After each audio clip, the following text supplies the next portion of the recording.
Liam Thompson never imagined that 3 words spoken in front of 30 strangers would define the rest of his life. But standing in his luxury store on Queen Street, Auckland, watching a young woman from Manjare remove her badge with quiet dignity while his ex-wife smirked in triumph, he understood that wealth meant nothing if you spent it surrounded by people who saw you as a wallet, not a human being. Support the channel by leaving your like and comment, and let's dive into our story. Liam Thompson, 34 years old, owner of Mason Thompson, sat in his office on the 2nd floor of the flagship store and stared at the Auckland skyline through floor-to-ceiling windows. The city stretched before him like a promise half-kept. Glass towers reflected the late morning sun, the harbour glittered in the distance, and somewhere below, Queen Street pulsed with the rhythm of commerce and ambition. He had built this. 5 luxury stores, $2 million in annual revenue, Italian leather bags priced at $4,500 each. His grandfather's $70,000 inheritance had been the seed 6 years ago, and Liam had grown it into an empire through 80-hour weeks, calculated risks, and an ability to predict what the Auckland elite wanted before they knew themselves. But sitting there, surrounded by success, he felt nothing. The office was pristine, minimalist, expensively furnished with a Danish desk and a leather chair that cost more than most people's monthly salary. It was quiet except for the faint hum of air conditioning, keeping everything at the perfect temperature. Cold, that was the word. Everything in his life was cold. He picked up his phone, scrolled through contacts, and realized he had no one to call. Business partners, yes, lawyers, accountants, investors. But friends, none. The divorce 2 years ago had stripped away the illusion that he had a personal life. His ex-wife had married him for the lifestyle. He had married her because she looked good in photographs at industry events, and when the pretense became unbearable, they had separated with the same clinical efficiency with which they had managed their joint calendar. No children, thank God, just a settlement, some furniture disputes, and a profound emptiness that Liam filled with work. His assistant knocked and entered without waiting for permission. "The interviews start in 10 minutes, she said, glancing at her tablet. 7 candidates for the sales position, all highly qualified. Liam nodded, stood, adjusted his navy suit jacket, and descended the marble staircase to the main floor. The store was a cathedral of commerce. White walls, spotlights illuminating handbags displayed like art pieces on floating shelves, the scent of leather and expensive perfume lingering in the air. Saleswomen moved silently in black dresses and heels, their smiles professional and empty. Customers browsed with the careful nonchalance of people who could afford anything but wanted everyone to know it. This was his kingdom, and he was its loneliest inhabitant. The first candidate arrived at 11 o'clock sharp. Blonde, articulate, degree in fashion merchandising from Paris, fluent in 3 languages. She spoke about brand positioning and customer experience optimization. Liam hired people like her regularly, competent, polished, interchangeable. The second candidate was similar, then the third. By the 4th interview, he was barely listening, nodding mechanically, making notes he would never read. Then Mia Rangi walked in. She was 27, brown-skinned, with dark hair pulled into a practical ponytail. She wore a simple grey blazer over a white blouse, the kind you could buy at a department store for Enzal of $80, and black pants that had been ironed carefully but showed wear at the hem. Her shoes were polished but old. She carried a folder with her resume, and when she shook his hand, her grip was firm, her palm slightly sweaty, nervous, real. Liam gestured to the chair across from his desk in the back office. Mia sat, spine straight, hands folded in her lap. He glanced at her resume. No university degree, previous employment at a popular retail store in Otahuhu, terminated when the business closed, references from her former manager and a community center coordinator, address in Manjare. Liam looked up. Manjare, one of Auckland's most economically disadvantaged suburbs, far from the polished wealth of Queen Street. He had never hired anyone from Manjare. "Why do you want to work at Mason Thompson?" he asked, the same question he had asked 6 times that morning. Mia took a breath, met his eyes, and said something none of the others had. The truth. Because I needs $4,400 a month to pay my mother's medical bills and keep our dignity intact, she said, her voice steady despite the vulnerability of the admission. And because I know how to sell. I don't sell products, I sell dreams. Every woman deserves to feel special, regardless of how much money she has in her account. Liam blinked. The silence stretched. He should have been annoyed by the bluntness, the lack of corporate jargon, the admission of financial desperation. Instead, he was fascinated. You've never worked in luxury retail, he said. No, Mia admitted, but I've worked with people. Rich or poor, everyone wants the same thing when they walk into a store. They want to be seen. They want to matter. And I can give them that. Liam leaned back in his chair, studying her. There was something in the way she held herself, a combination of humility and strength that he hadn't seen in years. She wasn't performing. She wasn't trying to impress him with buzzwords or fake confidence. She was just there, honest and desperate and undeniably real. "You're hired," he said before he could stop himself. Mia's eyes widened. "Seriously?" "Seriously. Start Monday, 8 a.m. Dress code is all black, smart casual. My assistant will send you the employee handbook." Mia stood, shook his hand again, and this time her smile was genuine, radiant, transforming her face. "Thank you," she said quietly. "I won't let you down." After she left, Liam sat alone in the office, staring at the closed door, wondering what the hell he had just done. Monday arrived. Mia showed up 15 minutes early, dressed in a simple black dress she had clearly bought for the occasion, her hair neat, her expression a mixture of determination and terror. The other saleswomen glanced at her with thinly veiled skepticism. She didn't look like them, didn't sound like them, didn't come from their world of private schools and overseas holidays.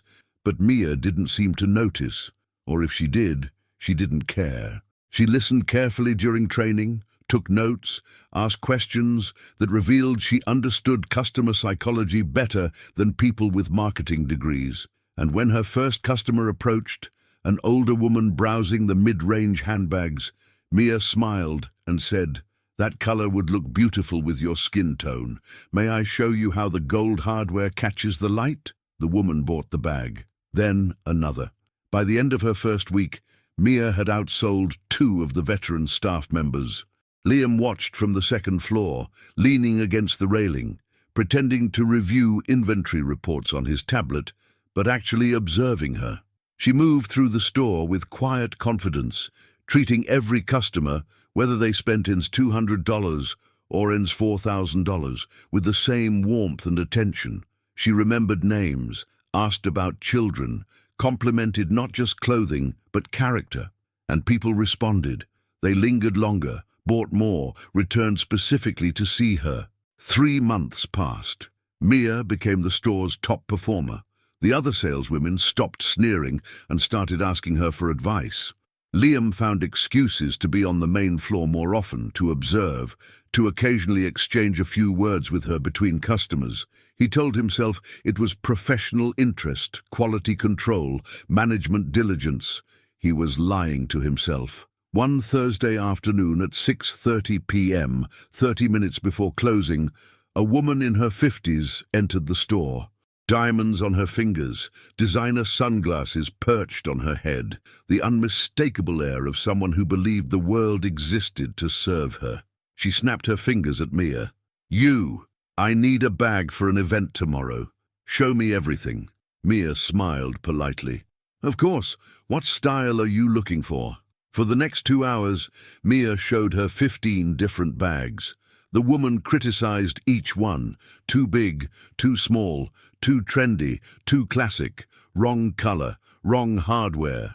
The other staff had long since finished closing procedures and stood near the door, shooting irritated glances at Mia, whispering among themselves.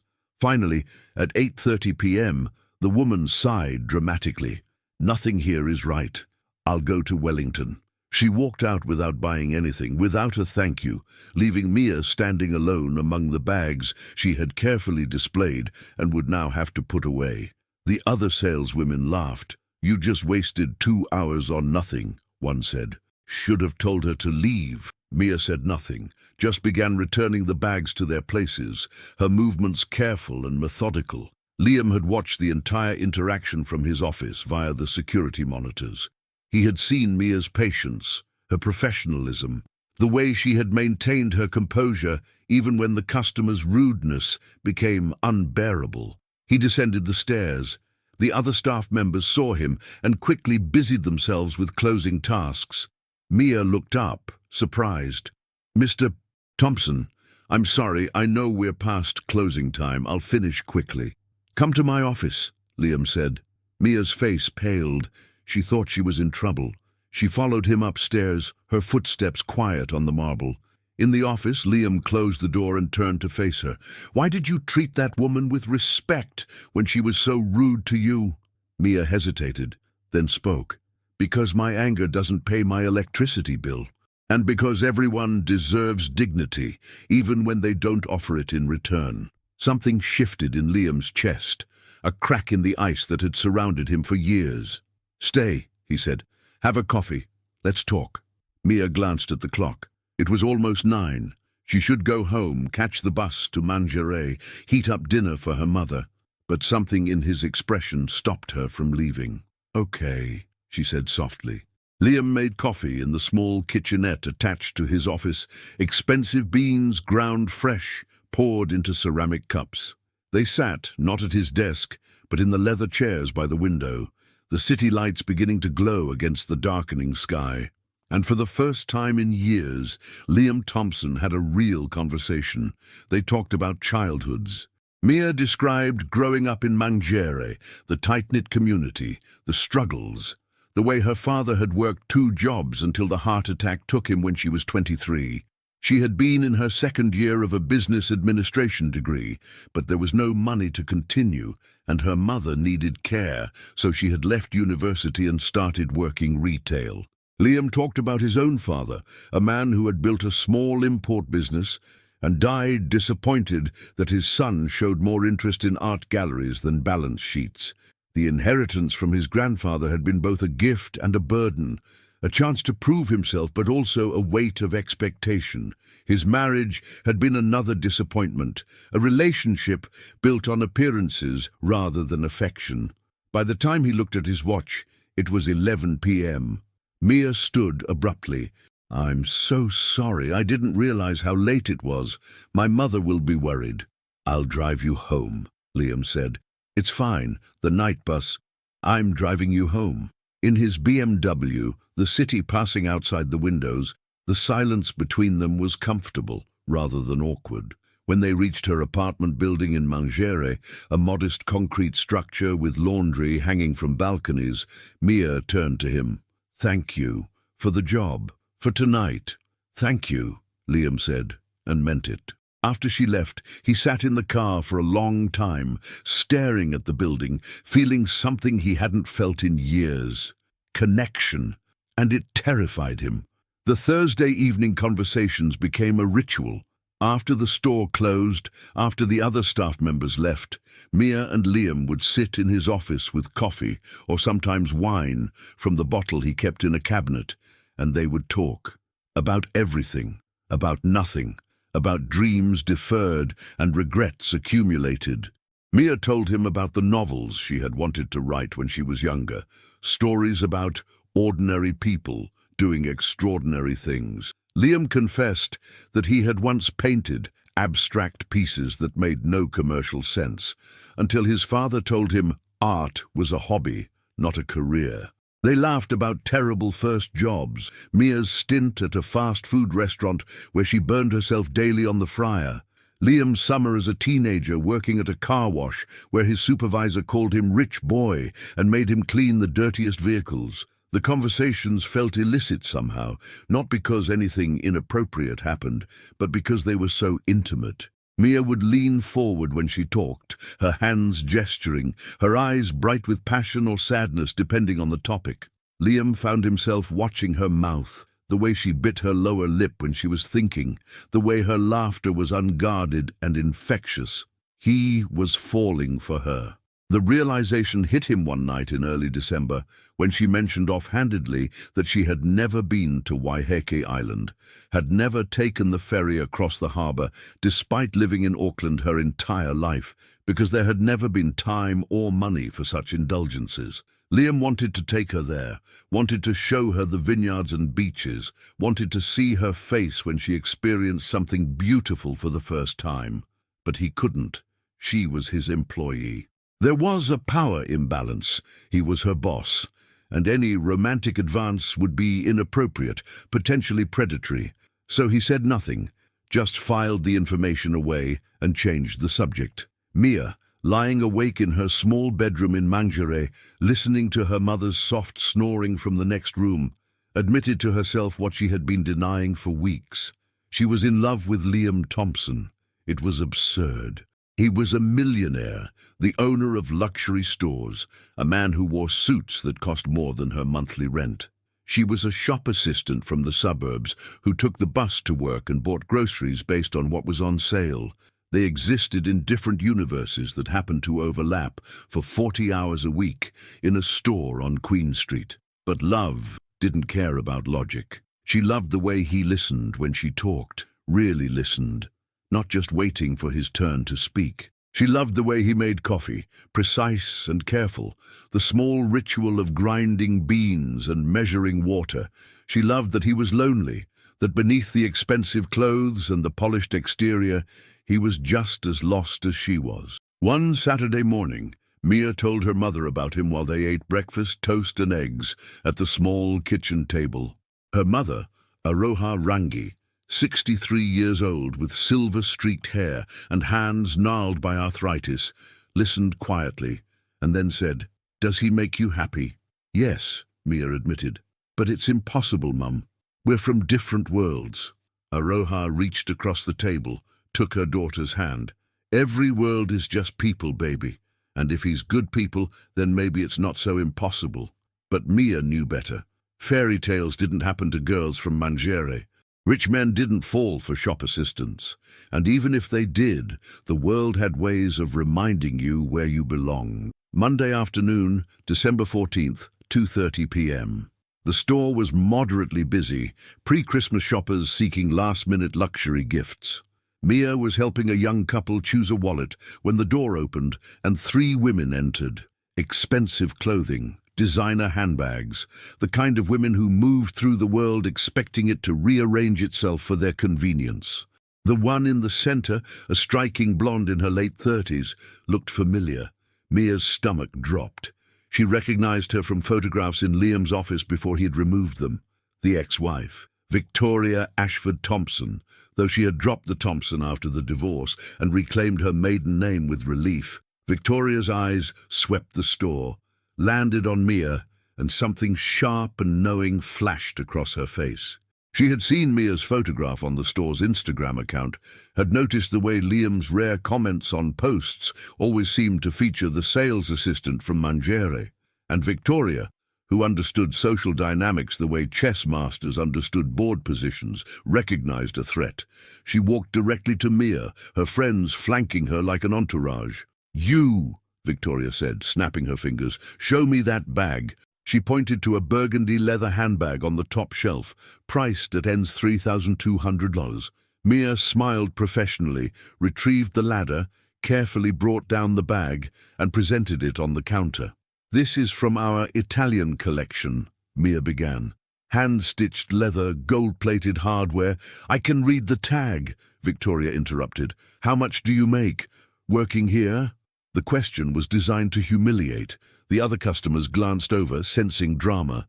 Mia kept her composure. "I'm not comfortable discussing my salary, ma'am." Victoria laughed, a cold, crystalline sound. "Of course you're not. Let me guess. Ends $4,400 a month. Maybe ends $4,800 if Liam's feeling generous." She picked up the bag, turned it over in her hands. "This cost ends $3,200. You'd have to work almost 3 weeks just to afford this bag that I can buy without checking my account balance." Do you understand the difference between us? Mia's hands trembled slightly, but her voice remained steady. Yes, ma'am, I understand. Do you? Victoria set the bag down, leaned closer, her voice dropping to a theatrical whisper that everyone could still hear. Because from what I've seen on social media, you seem to think you belong in Liam's world. You're in every photo, every store event, the little star employee from Mangere. She pronounced the suburb name with exaggerated emphasis, making it sound dirty. Let me tell you something about Liam. He collects projects. Broken things he thinks he can fix. I was one of them once. He married me thinking he could turn a socialite into a devoted wife. It didn't work. And whatever you think is happening between you two, it's the same pattern. You're just his latest renovation project.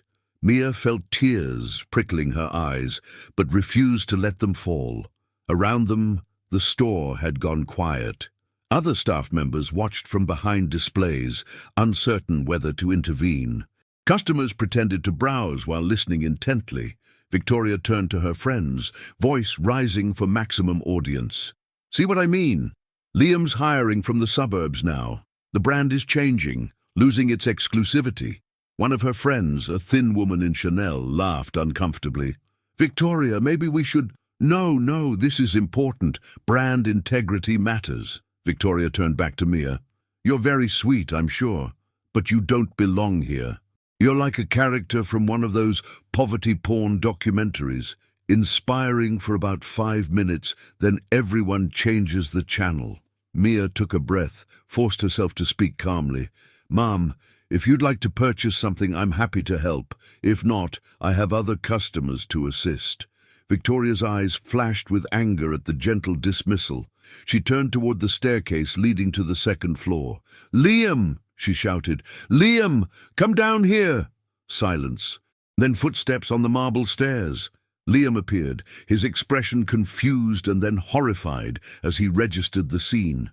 Victoria center stage, Mia pale and trembling, the entire store watching. Victoria, what are you doing here? Saving your brand, she said smoothly, switching to a concerned, reasonable tone. Darling, we need to talk about your hiring choices. This girl, she gestured dismissively at Mia, doesn't have the right profile for Maison Thompson. She's lovely, I'm sure, but she's affecting your brand image. You need to let her go. The store held its breath. Mia looked at Liam, and in that moment she understood. This was a test, not of him, but of her own worth in his eyes. She reached up, began unpinning her name badge. Better to leave with dignity than be fired publicly. But Liam wasn't looking at Victoria. He was looking at Mia. And something in his expression, some combination of rage and clarity and absolute certainty, made Mia freeze. Liam descended the remaining steps slowly. He walked past Victoria without acknowledging her, stopped directly in front of Mia, and held her gaze. The store was absolutely silent. 30 people, maybe more, watching.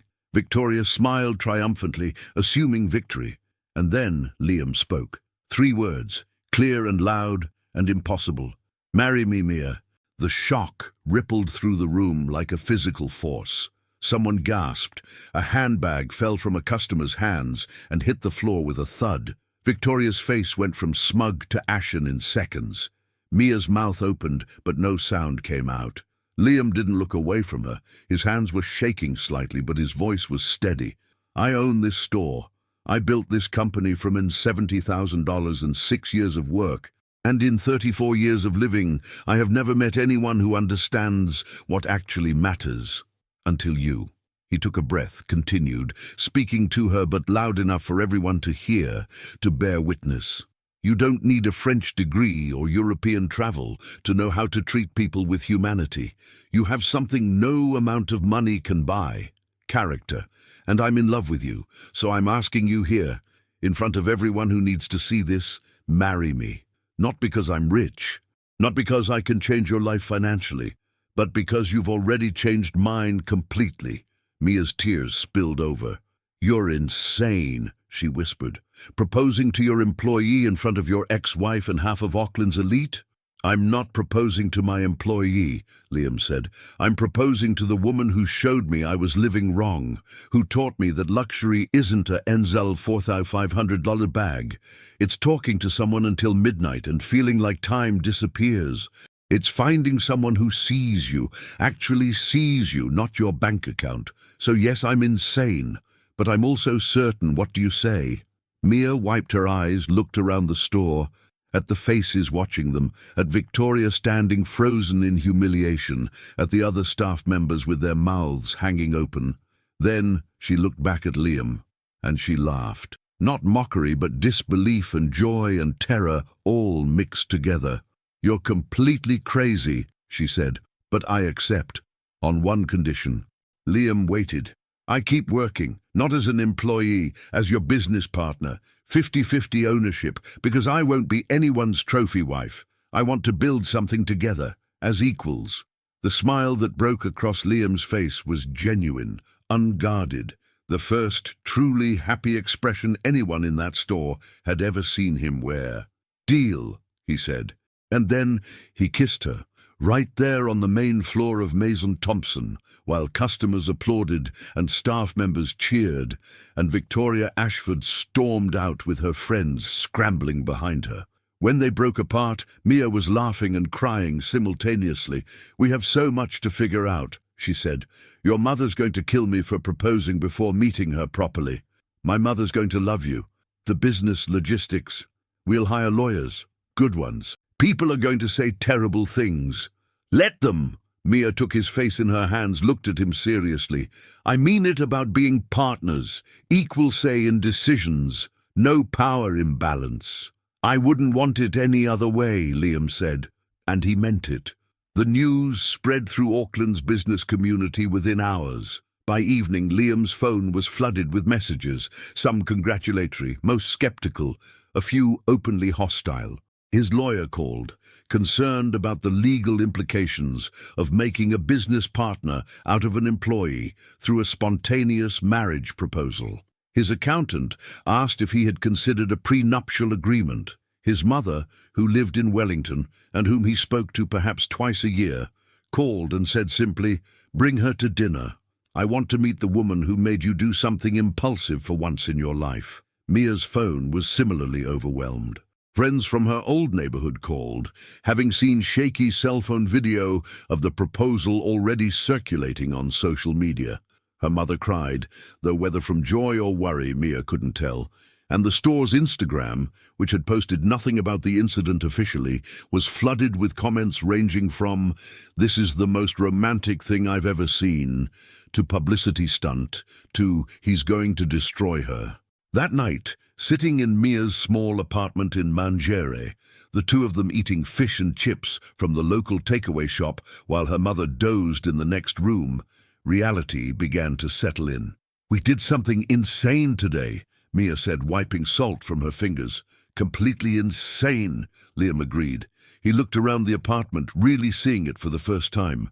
The worn couch with a hand-crocheted blanket draped over the back. The small television on a stand that had been repaired with duct tape. Family photographs on the wall. Mia as a child, with her father who had died too young, her mother decades younger and healthy.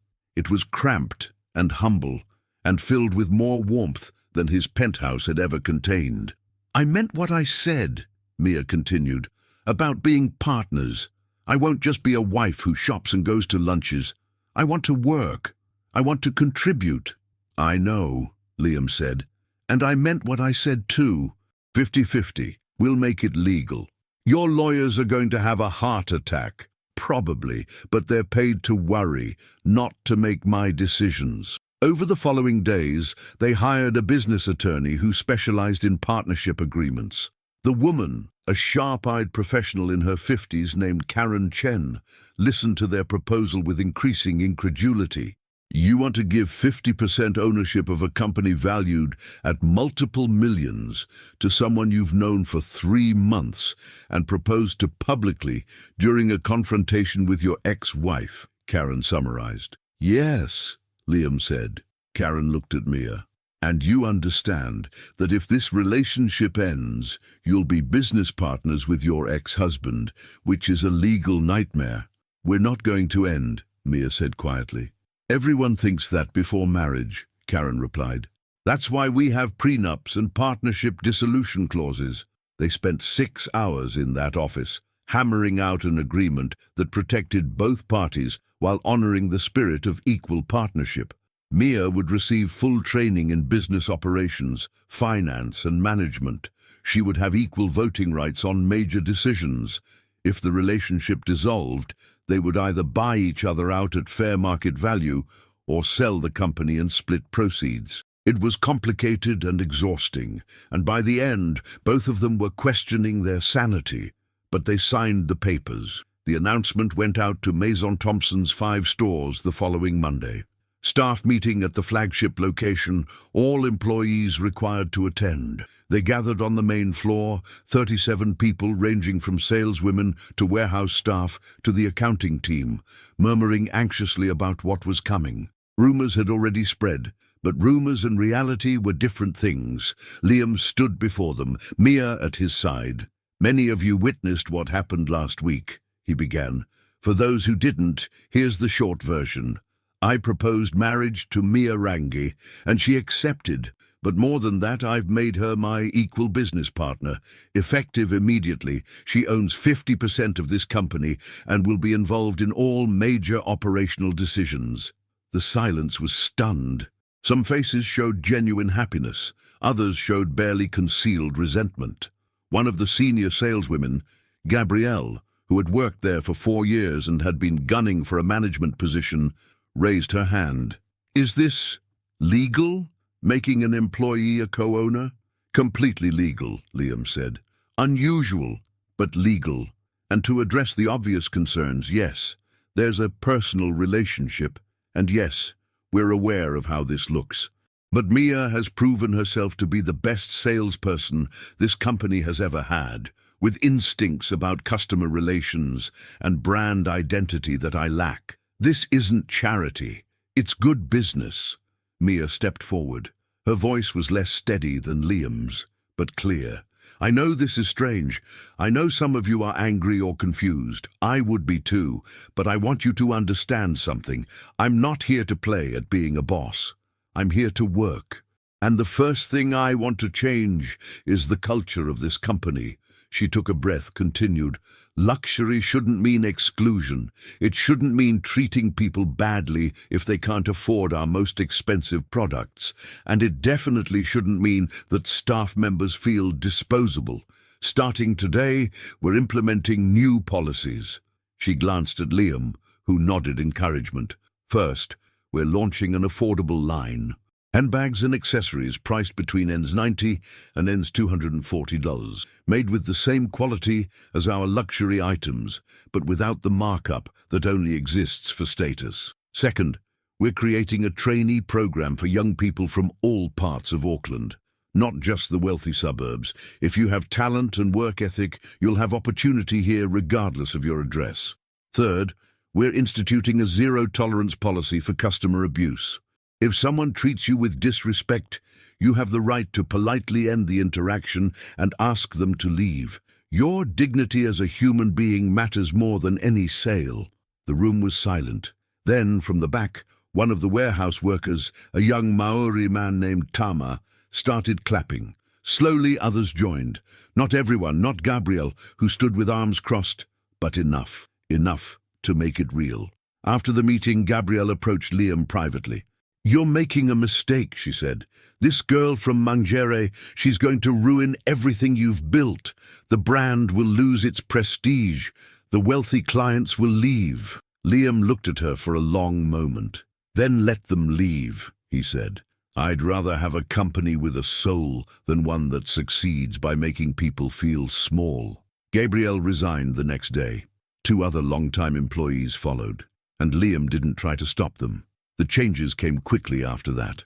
Mia, with Liam's full support and financial backing, oversaw the development of the affordable line. She worked with designers, negotiated with suppliers, learned about manufacturing and logistics, and quality control. She made mistakes, sometimes costly ones, but she learned from each one. The trainee program launched with its first cohort of 10 young people, diverse in background and experience, all hungry for opportunity. Mia personally mentored 3 of them. The zero-tolerance policy was tested within the first week when a wealthy customer berated a saleswoman for not having a specific bag in stock, calling her useless and stupid. The saleswoman, empowered by the new policy, asked the customer to leave. The customer demanded to speak to management. Mia came down from the office, listened to the complaint, and said calmly, "Our staff member acted correctly. We don't tolerate verbal abuse here. You're welcome to return when you can treat our team with respect." The customer threatened to never shop there again and to tell all her friends. Mia replied, "That's your choice." The woman left in a fury. 3 days later, she returned, apologized to the saleswoman, and made a purchase. Word spread. Some clients did leave, offended by the democratization of a brand they had valued specifically for its exclusivity. But others, surprising ones, responded positively. Women who had always felt intimidated by luxury stores came to Maison Thompson because they had heard about the welcoming environment. The affordable line sold better than projected. Revenue dipped slightly at first, then stabilized, then began to climb again. Not because they were selling to the ultra-wealthy exclusively, but because they were selling to everyone, and the margins were tighter, deliberately so. Liam reduced profit margins on the luxury line to make the affordable line viable. His accountant protested. Liam overruled him. "Money isn't the only measure of success," he said. "We're still profitable. We're just not excessively greedy." 6 months passed. 6 months of late nights planning strategy, early mornings opening stores, disagreements about marketing approaches that they worked through with the same honesty they had brought to their Thursday evening conversations. 6 months of learning each other's rhythms, strengths, weaknesses. 6 months of Liam learning to let go of control and Mia learning to claim authority. They set a wedding date for June 12th, a Saturday. Not a grand affair in a luxury hotel, but a simple ceremony in a community center in Mangere, the same center where Mia had volunteered as a teenager. The guest list was deliberately balanced, half from Liam's world of business associates and the remnants of his social circle, half from Mia's community, neighbors and friends and family who had watched her grow up. Liam's mother flew up from Wellington, met Aroha Rangi, and the 2 women bonded over tea and shared stories about their stubborn children. The wedding itself was beautiful in its simplicity. White folding chairs, flowers from a local florist, a string quartet of music students from the nearby school. Mia wore a simple white dress she had found at a boutique, not designer, just beautiful. Liam wore a suit, but not one of his expensive ones. Just something comfortable. They wrote their own vows. Liam promised to listen, to share power, to never assume he knew better because of his background. Mia promised to push him, to call him out when he slipped into old patterns, to build something together that mattered. When the officiant said, "You may kiss," and they did, the applause from both sides of the aisle, rich and poor, business elite and working class, was equally genuine. The reception was in the same community center, catered by local restaurants. Nothing fancy, but everything delicious. People mingled awkwardly at first, the social divides obvious, but by the time the music started and people had a few drinks, the barriers softened. Liam watched a senior executive from a partner company deep in conversation with Tama from the warehouse about rugby. He saw Aroha Rangi laughing with his mother over some shared joke, and he felt, for the first time in his adult life, that he was exactly where he was supposed to be. Marriage, they discovered quickly, was easier than business partnership. In marriage, you could compromise on where to eat dinner or which side of the bed to sleep on. In business, every decision had financial consequences, staff implications, brand impact. 3 months after the wedding, they had their first real fight. It was about the affordable line expansion. Mia wanted to open a dedicated store for the accessible collection in South Auckland, in the heart of the communities she came from. Liam worried about diluting the brand, about the logistics of managing a separate location, about the financial risk. They argued in the office late one Thursday night, voices rising, frustrations spilling over. "You're scared," Mia said finally. "You're scared that if we succeed with affordable luxury, it proves the expensive stuff was always just artificial scarcity." "That's not fair," Liam shot back. "I'm scared of making a bad business decision that puts people's jobs at risk. And I'm scared that you're going to retreat to the safety of the old model the moment things get uncomfortable." They stared at each other across the desk, breathing hard, and then Mia laughed bitterly. "We're doing it. The thing divorced couples do. Fighting about business to avoid talking about feelings." Liam sank into his chair. "What feelings? That you regret this? That you gave away too much too fast? That I'm not actually your equal? I'm your project?" Like Victoria said, the words hung in the air, toxic and painful. Liam looked at her, really looked, and saw the fear beneath the anger. The girl from Mangere who still sometimes couldn't believe this was her life. "I don't regret anything," he said quietly. "And you're not a project. You're the person who saved my life. Before you, I was just existing, going through motions, accumulating money I didn't know what to do with. You gave me purpose." Mia's eyes filled with tears. "Then trust me on this. Trust that I know these communities, that I understand what they need." "I do trust you," Liam said, "and you're right. We'll open the South Auckland store. I'm just scared of failing you." "Then we'll fail together," Mia said. "But I don't think we will." They opened the South Auckland store 4 months later in Otahuhu, not far from where Mia had worked at the retail shop that had closed. It was smaller than the flagship, more casual in design, but stocked with the affordable line and select pieces from the luxury collection. They hired locally, prioritized applicants from the neighborhood, trained them not just in sales, but in customer service philosophy. The opening day was crowded, the community turning out to support one of their own. Aroha Rangi cut the ribbon, her arthritic hands steadied by Mia's. Local news covered it, framing it as a feel-good story about accessibility and opportunity. Some business commentators criticized it as naive, unsustainable, poverty tourism disguised as social responsibility. But the store succeeded. Not massively, not overnight, but steadily. Women who had never felt welcome in luxury retail came and were treated with dignity. They bought the En's $90 clutches and En's $180 crossbody bags and felt beautiful. And some of them, over time, saved and returned for the En's $200 pieces because the dream had been made tangible rather than impossible. The trainee program expanded.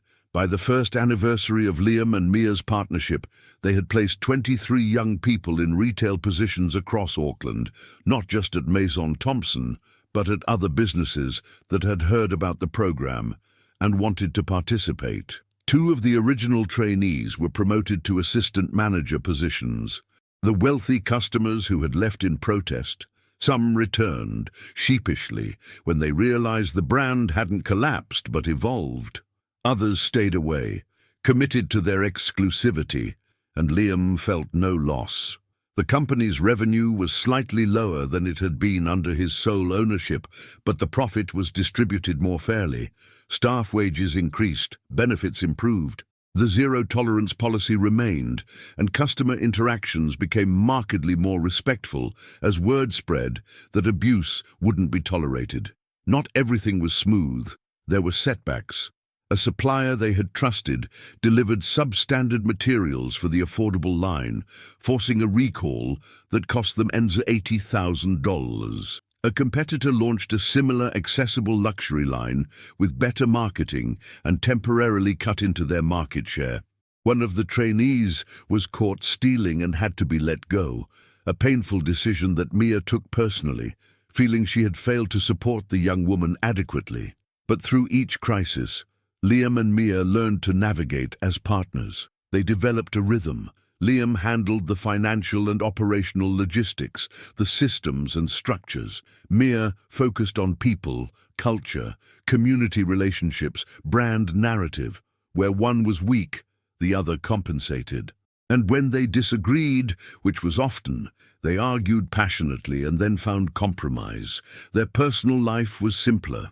They moved into a new apartment together, not in the wealthiest suburb, but not in Mangere either, somewhere in between. They brought Aroha Rangi with them, gave her the master bedroom with the ensuite bathroom, bought her a comfortable chair where she could sit by the window and watch the city. On Sundays, they cooked together, all three of them, filling the apartment with the smell of roast lamb and kumara. Liam learned to make a decent pavlova. Mia taught him phrases in Te Reo Maori that he butchered initially, but gradually improved. They established a Thursday tradition, deliberate and sacred. Every Thursday evening at 6:30 p.m., they closed the flagship store 30 minutes early, drove to a small cafe in Mangere called Betty's Kitchen, and ordered toasted sandwiches and flat whites. The cafe was nothing special, vinyl booths and chipped mugs and a menu board written in chalk. But it was where Mia had spent countless afternoons as a teenager, doing homework and dreaming about a future that seemed impossibly far away. Betty, the 72-year-old owner, treated them exactly the same as she treated everyone, with brusque affection and no tolerance for pretension. "You're late," she would say when they arrived at 7:15 p.m. after closing the store. "Toasties are going to be cold." "Then we'll eat them cold," Mia would reply, and Betty would snort and make them fresh anyway. It was at Betty's Kitchen on a Thursday evening in late November, 14 months after the public proposal, that Liam and Mia sat across from each other in their usual booth and took stock. "We did it," Mia said, stirring sugar into her coffee. "Did what?" "Built something real, something that matters." Liam reached across the table, took her hand. "You built it. I just stopped standing in the way." "That's not true. You risked everything. Gave away half your company to someone you barely knew." "Best business decision I ever made," Liam said. "The numbers don't necessarily agree." "Then the numbers are measuring the wrong things." They sat in comfortable silence, the cafe humming with conversation around them, the smell of toast and coffee, the warmth of ordinary life. A young couple in the next booth argued about whose turn it was to do laundry. An elderly man read the newspaper, lips moving slightly as he worked through the crossword. A mother wiped ice cream from her toddler's face with patient repetition. Mia looked around and felt a wave of gratitude, so intense it was almost painful. This was what wealth meant. Not the penthouse or the luxury stores or the business empire. It was this. Sitting in a cheap cafe with the person you loved, eating a toasted sandwich, being part of a community that knew your name. Liam watched her face and understood, without her saying anything, what she was thinking. Because after 14 months of partnership, of building something together through crisis and compromise, they had learned to read each other's silences as clearly as their words. "I love you," he said. Simple. 3 words, different from the 3 he had said in the store that day, but equally important. "I love you too," Mia replied. "Even when you're infuriating, especially when I'm infuriating." "Especially then." Betty brought their order, slapped the plates down with theatrical grumpiness, muttered something about young people and their fancy jobs, and shuffled away. They ate their toasted sandwiches, cheese and tomato, nothing fancy, nothing expensive, the best meal either of them had eaten in months. Outside the window, the sun was setting over South Auckland, casting golden light across the modest homes and corner shops, the churches and schools and community centres that formed the fabric of ordinary lives. Liam thought about the boy he had been, desperate to escape ordinariness, to build something impressive that would prove his worth. And he thought about the man he was now, who understood that worth wasn't built, it was recognized, in yourself and in others. Mia thought about the girl she had been, terrified that poverty defined her, that lack of opportunity meant lack of value, and she thought about the woman she was now, who had learned that dignity had nothing to do with bank balances and everything to do with how you treated people when they couldn't do anything for you in return. "What are you thinking?" Liam asked. "That I'm glad Victoria was horrible that day in the store," Mia said. "If she hadn't pushed you, you might never have said anything. I would have eventually. Maybe. Probably. Possibly. But not dramatically in front of 30 witnesses. Definitely not that. They laughed. The kind of laughter that comes from surviving something together, from looking back at a moment of insanity and realizing it was the sanest thing you ever did. When they left the cafe, Betty called after them, "See you next Thursday." "See you next Thursday," they chorused back. A promise, a ritual, an anchor. They drove home through the Auckland evening, past the neighborhoods where rich and poor lived in their separate bubbles, past the city center, where their stores sold luxury and accessibility side by side, past the suburbs where dreams were deferred and occasionally realized. And Liam Thompson, 35 years old, millionaire businessman, co-owner of a company he had almost destroyed through isolation, understood something fundamental.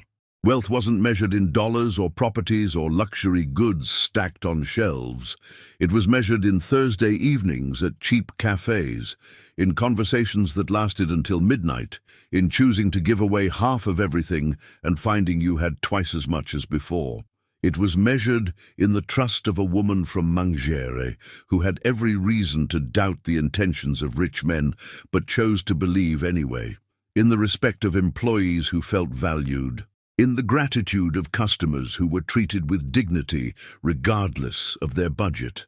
And most of all, it was measured in the quiet satisfaction of knowing that when you laid your head on the pillow at night, you had lived that day as someone you respected. Not perfect, not without flaws or mistakes or moments of selfishness and doubt, but fundamentally, essentially, someone who tried to do right by the people around them. Sitting in their apartment later that night, Mia curled against him on the couch while Aroha dozed in her armchair and some forgettable program played on the television. Liam whispered, "Thank you." "For what?" Mia asked, half asleep. "For answering 3 words with 3 words. Mia smiled against his shoulder. "Best decision I ever made." Whoa! And there, in that modest apartment in Auckland, with his wife breathing softly beside him and her mother snoring gently across the room, Liam Thompson understood that true luxury was this. Not the absence of struggle, but the presence of someone to struggle alongside. Not the freedom from need, but the willingness to need and be needed. Not the isolation of success, but the messy, complicated, beautiful entanglement of shared life. It wasn't perfect, it wasn't easy, but it was real. And real, he had finally learned, was worth more than anything money could buy. 3 words had changed everything, and sometimes, when the words were right and spoken to the right person at the right moment, that was all it took. 3 words to shatter a life built on emptiness. 3 words to begin building something true. Yeah.